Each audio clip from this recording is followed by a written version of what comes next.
Welcome, or welcome back, to the Alexander Hamilton Institute's lecture series on Franklin Roosevelt and Ronald Reagan.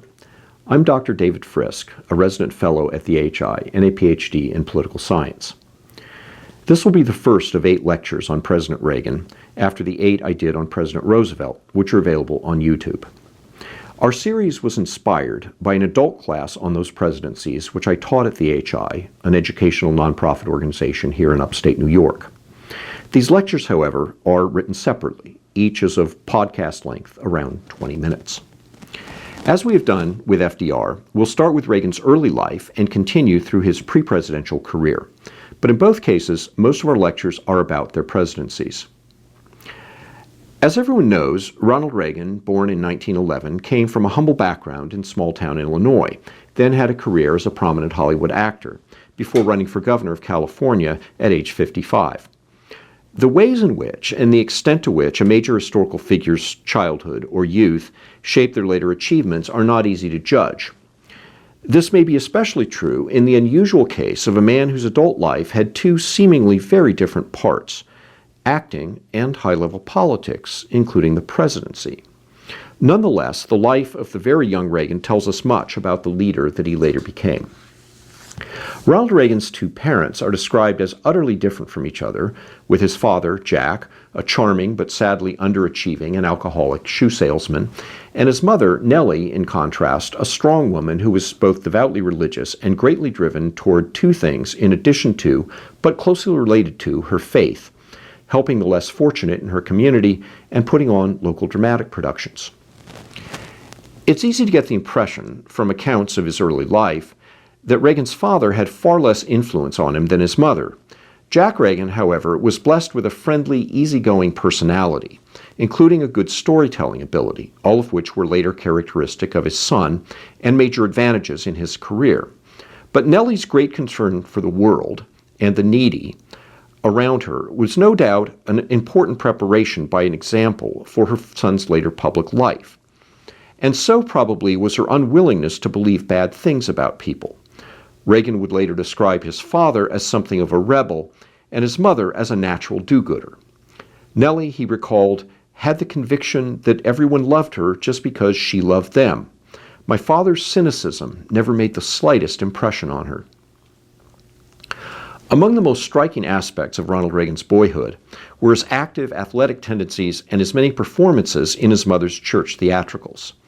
Only as an adult, after his college years, would he develop a keen interest in politics, but he already had an interest in public affairs. Many years later, in an interview during his first run for governor, Reagan recalled that it was living in a small town which had encouraged him to get involved in public issues. "You're part of everything that goes on," he explained. "In a small town, you can't stand on the sidelines and let somebody else do what needs doing. You can't coast along on someone else's opinions. That really is how I became an activist. I felt I had to take a stand on all the controversial issues of the day. There was a sense of urgency about getting involved." But in any case, it's clear that the personal qualities of both of young Reagan's parents were also natural preparations for his public career. It is important to understand the depth of Nellie Reagan's evangelical Protestant faith, and along with that, her sense of duty to others. She was not only dedicated to community-level humanitarianism, but was also believed to have abilities as a faith healer. One person remembered the way she prayed in such situations: down on her knees, eyes raised up, and speaking like she knew God personally, like she had had lots of dealings with him before. Nellie Reagan combined this intense spirituality and faith, however, with an attractive personal style that was most strongly present in her voice. Like her son, Mrs. Reagan had what one author has called a distinctive, mellow voice, tinged with a hopeful cadence, one that made people feel that she, and later he, were speaking honestly. He had a likability, a modesty, and a posture that made him seem proud and humble, and perfectly matched his vocal qualities. From Nellie, he also learned what to do with his voice. When trying to be persuasive, he would lower the volume, speaking barely above a whisper, to win a confidential intimacy. and he instinctively knew just the right moments to raise that volume and lower the pitch for intensity. His voice had the humility and passion of a true believer, a manly, ingratiating voice made for promises. Ronald Reagan's most dramatic and intensive involvement in public issues during his youth was his leadership as a freshman of a remarkable student strike at the church-affiliated Eureka College in northern Illinois, which resulted from a variety of issues: cuts in the number of classes, the president's attitude, combined unhelpfully with what was apparently a domineering personality, that the college under Depression-era conditions could no longer survive in such a small community that couldn't provide jobs for students who needed them, and in addition, the president's opposition to football, basketball, and dancing and smoking.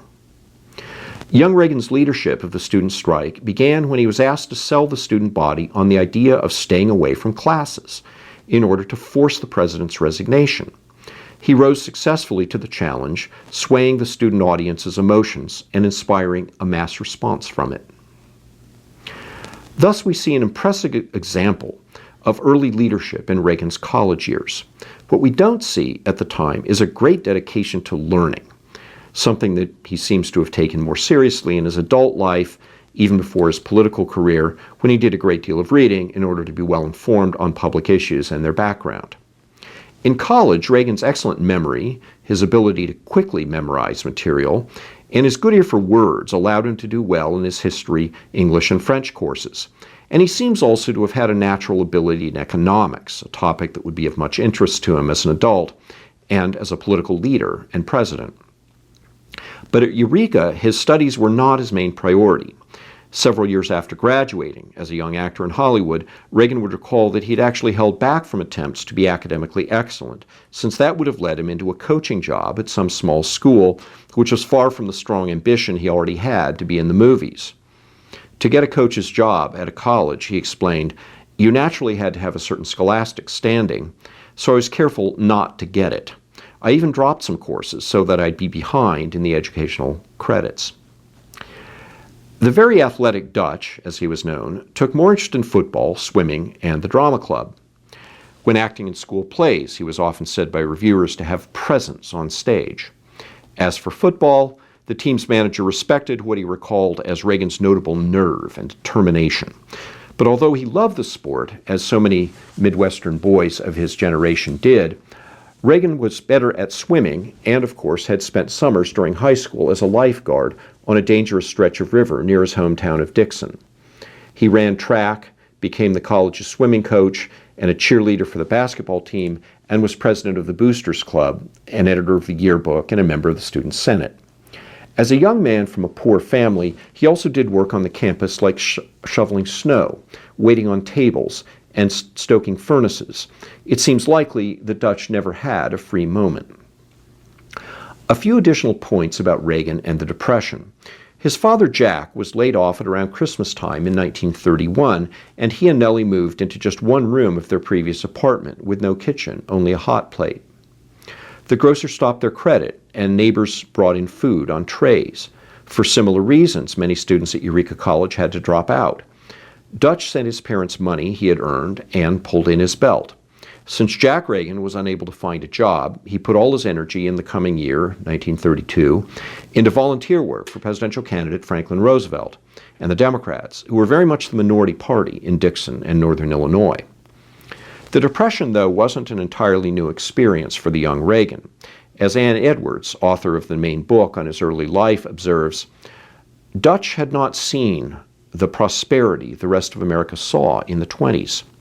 His life had been unrelieved, pinching and saving, doing without, being grateful for little in the way of luxury. His immediate ambition was not riches, just better conditions, bills paid, money in the bank for an emergency. Another likely influence on the later Reagan was the fact that the residents of Dixon responded to the Depression by trying to take care of themselves. Not wanting to be on government relief, they joined hands and helped each other out. The town lacked a wide range of socioeconomic classes, but rather was generally lower middle class, something that made people feel they were all in it together. A bit later, in the early New Deal years, Reagan's father got government work, distributing food to the needy in Dixon and finding work for them. People often had to refuse his offers of temporary jobs because by working even a few days, they would lose their eligibility for relief payments. After graduating from Eureka in the depths of the Depression, Reagan managed to get a job as a sports announcer at a radio station in nearby Davenport, Iowa, despite his lack of radio experience, which then led to an even more important break.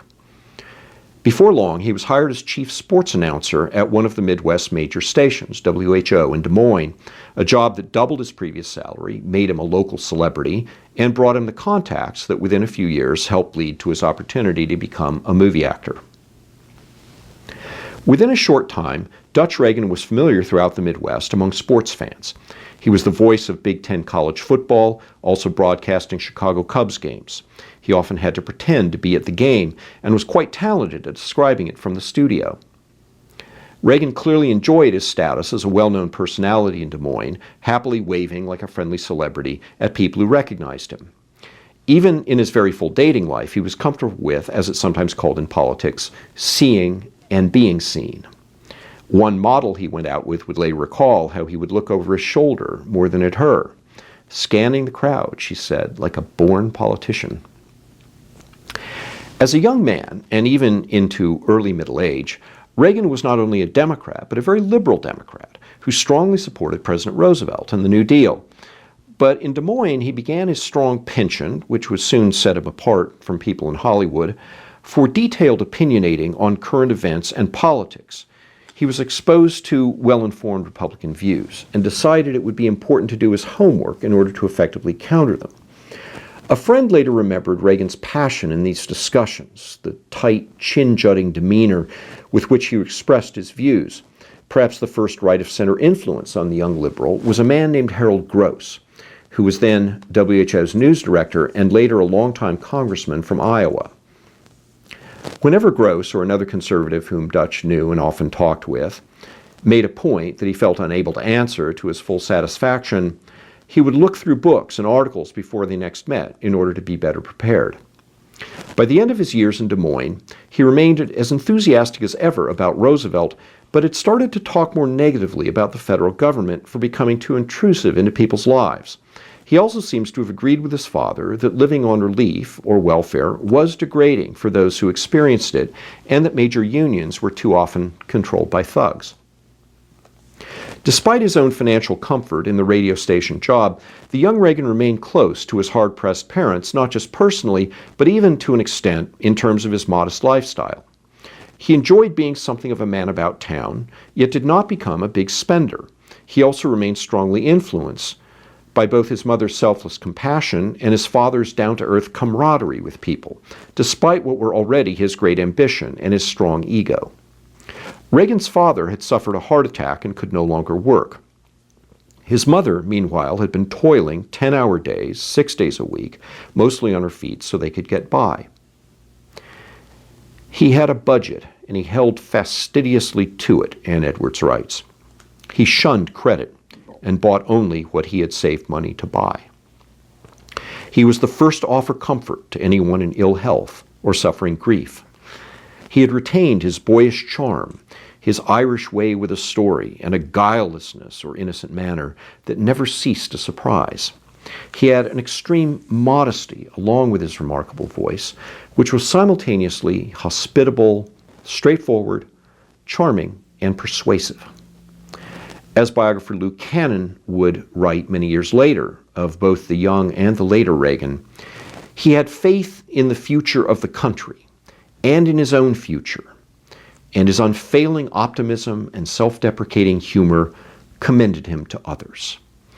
While he formed few close friendships, he was widely popular, and people liked to hear him talk.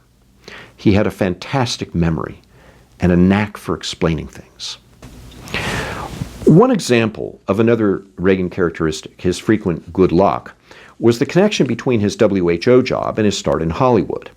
Reagan managed to get himself sent to Southern California to see the Chicago Cubs spring training in 1937, and while out there he got a studio to give him a screen test, which led quickly to a film contract and thus his move to Los Angeles.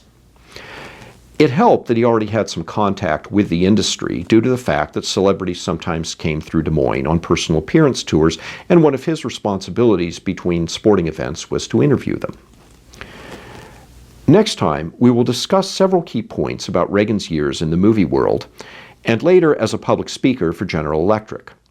But for now, to conclude this first lecture, I'll just emphasize his continued interest in following public affairs and expressing his views about them, even in what was, in that era, a less politicized Hollywood than exists now. As someone later remembered about Reagan on movie-making sets, Ronnie was never bored, since he used all the slack time during these 10-hour days, full of waiting, as a chance to share his opinions on many subjects. He always provided statistics to make his points, as if he had a kind of mental file for every issue. One thing that made this possible was that he did relatively little socializing in Hollywood, which left him with the free time to do lots of reading. To get ahead of our story for a moment, it turned out that Reagan found acting too limiting. One of the high points in his film career was the critically acclaimed movie King's Row, which included perhaps his most famous line, "Where's the rest of me?" The anguished cry of his character upon waking from surgery and seeing that his legs were amputated. Reagan would later note that in about 1946, after World War II and nearly a decade in Hollywood, he had to ask myself the same question. It was a question that did much to clarify for him what an actor's life inevitably was. So much of our profession, Reagan reflected, is taken up with pretending, with the interpretation of never-never roles, that an actor must spend at least half his waking hours in fantasy, in rehearsal, or shooting. If he is only an actor, I feel he is much like I was in King's Row, only half a man, no matter how great his talents. Reagan also noted, I began to feel like a shut-in invalid, nursed by publicity, which the industry provided plenty of for major actors. I have always liked space, the feeling of freedom, a broad range of friends, and variety. Now I had become a semi-automaton, creating a character another had written, doing what still another person told me to do on set. I could barely believe the colored shadow on the screen was myself. Possibly this was the reason I decided to find the rest of me. Thank you for watching or listening to the first of the Alexander Hamilton Institute's lectures on Ronald Reagan. See you next time.